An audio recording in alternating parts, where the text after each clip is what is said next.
To my channel বন্ধুরা, কাছে দূরে যে যেখান থেকে আমার ভিডিওটা দেখছো সকলের জন্যই রইল আমার অপরাণ ভালোবাসা। বন্ধুরা, ভিডিওটি ভালো লাগলে লাইক, কমেন্ট ও শেয়ার করে আমার পাশে থেকো। পুরনো বন্ধুরা তো আমার পাশে রয়েইছো, যারা এখনও বন্ধু হওনি তারা সাবস্ক্রাইব ও বেল আইকন প্রেস করে নতুন বন্ধু হয়ে আমার পাশে থেকো।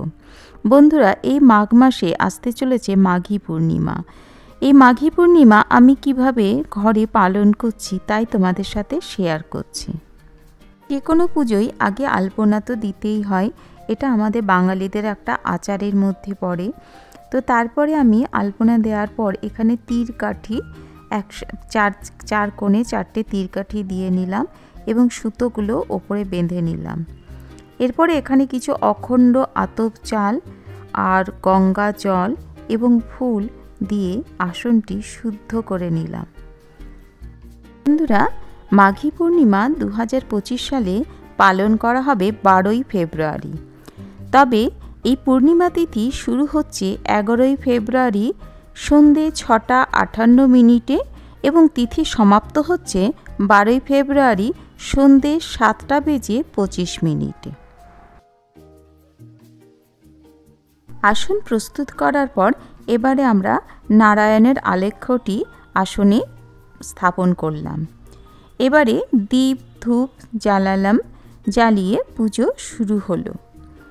আর অগ্নিদেবতাকে আহ্বান জানানোর জন্য এখানে পুষ্প এবং অখণ্ড আতপ চাল দিয়ে অগ্নিদেবতাকেও আহ্বান জানালাম।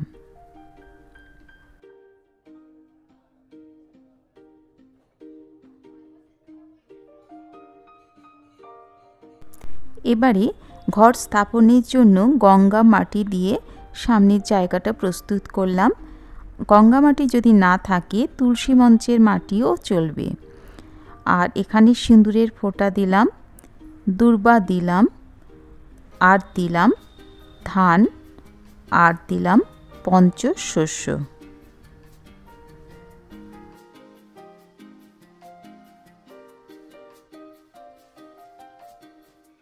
ঘটে স্বস্তিক চিহ্ন আঁকলাম আর ঘটের নিচে দিলাম সিঁদুরের 5টা ফোঁটা। মধ্যে গঙ্গা জল দিয়ে পূর্ণ করলাম আর দিলাম 16 আনা সুপুরি, হলুদের গাঁট, আর দিলাম হরিতকি আর অখণ্ড আতপ চাল ও কিছু ফুলের পাপড়ি।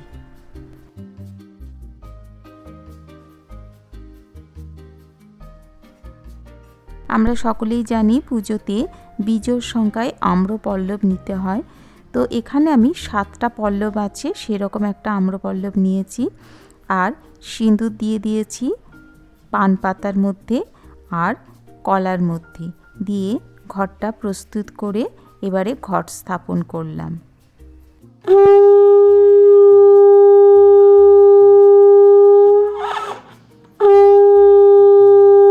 ঘট আচ্ছাদন হিসেবে গামছা দিলাম ঘটের উপর, আর নারায়ণের জন্য দিলাম এখানে পইতে, আর দিলাম চাঁদমালা।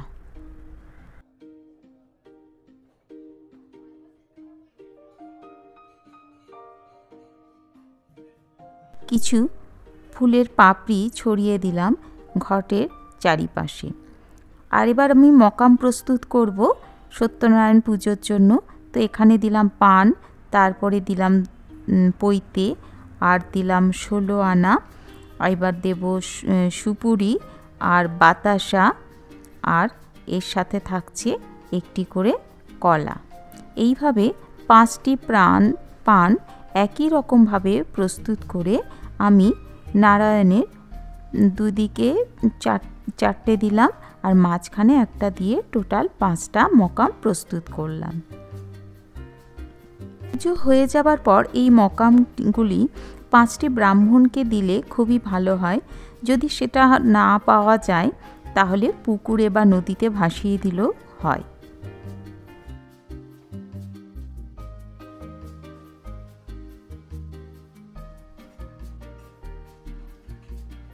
আমরা সকলেই দক্ষিণাবর্ত শঙ্খের কথা জানি।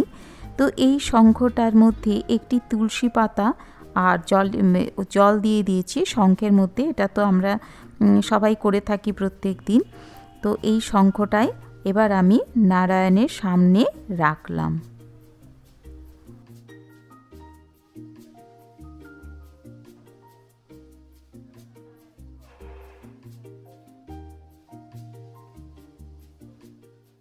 এবারে প্রভুর অভিষেক করার জন্য একটা পরিষ্কার কাপড়ে একটু জল নিলাম, আর নিলাম একটু আগরু আর গোলাপ জল। এই দিয়ে প্রভুর আলেখ্যটা আমি অভিষেক করালাম। এবারে আলেখ্যের ওপরে কিছু ফুলের পাপড়ি আমি ছড়িয়ে দিলাম, আর প্রভুর চরণে একটু জল এবং একটু ফুলের পাপড়ি দিয়ে প্রভুকে আহ্বান জানালাম। আর এখানে মৌলি সুতো প্রভুর চরণের নিচে রেখে দিলাম। তুলসী পাতা চন্দন সহযোগে প্রভুর চরণে দিলাম। তবে তুলসী পাতাটা যখন আমরা দেব, আমরা খেয়াল করে দেখব যেন পেছনের পোর্শনটা আলেখ্যর মধ্যে থাকে, আর যেটা সামনের দিক সেটা যেন সামনে থাকে। আমি চন্দন দিয়েছি পেছনের দিকে এবং প্রভুর চরণে এই দুটি তুলসী পাতা অর্পণ করলাম, মালা প্রদান করলাম। ভোগ নিবেদন করার জন্য জায়গাটা প্রস্তুত করার জন্য এখানে কিছু ফুলের পাপড়ি দিলাম, আর দিলাম কিছু অখণ্ড আতপ চাল এবং গঙ্গা জল। এই দিয়ে প্রভুর যেখানে ভোগ দেব সেই জায়গাটা পবিত্র করে তুললাম। পঞ্চদেবতার উদ্দেশ্যে নৈবেদ্য দিলাম, আর ফল দিলাম এবং মিষ্টি দিলাম প্রভুর উদ্দেশ্যে, আর জল রাখলাম পাশে। শাস্ত্রমতে মাঘ মাসে এই পবিত্র দিনে নদীতে স্নান করলে এবং দান করলে ভগবান বিষ্ণু অত্যন্ত প্রসন্ন হন। ভগবান বিষ্ণুর আশীর্বাদে সুখ সমৃদ্ধি, ধন সম্পদ, সন্তান লাভ এবং মোক্ষপ্রাপ্তি ঘটে থাকে।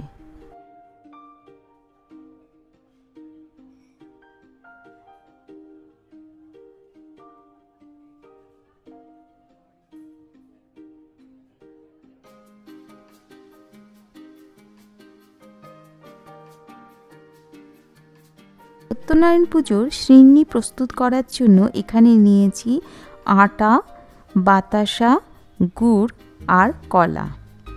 প্রথমে গণেশ দেবতার উদ্দেশ্যে পুষ্পাঞ্জলি। ওং গাং গণেশায় নমঃ।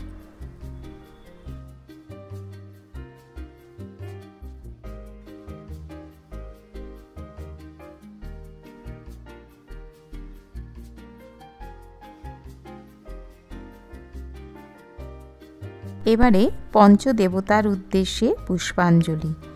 ওং পঞ্চদেবতাভ্যৈ নমঃ। প্রভু নারায়ণের উদ্দেশ্যে পুষ্পাঞ্জলি দেব। ওং নমো বাসুদেবায় নমঃ। ওং নমো ব্রাহ্মণ্য দেবায় গো ব্রাহ্মণ্য হিতায় চ জগদ্ধিতায় শ্রীকৃষ্ণায় গোবিন্দায় নমো নমঃ।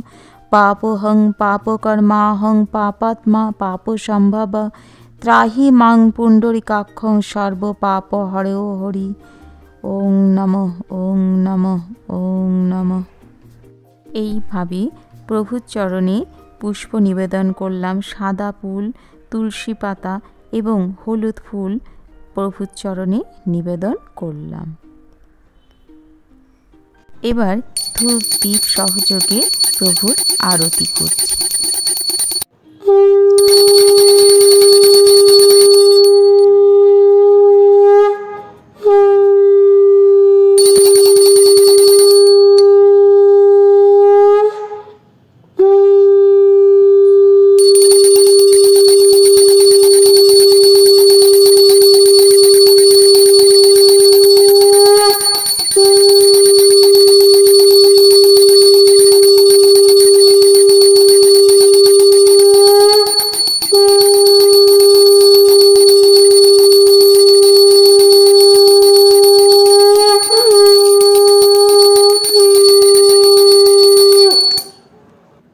হাতে তুলসী পাতা ও সাদা ফুল নিয়ে শ্রী শ্রী সত্যনারায়ণের পাঁচালি পড়লাম। সত্যনারায়ণ পদ করিয়া বন্দন, ক্রমে ক্রমে বন্দিলাম যত সুরগণ।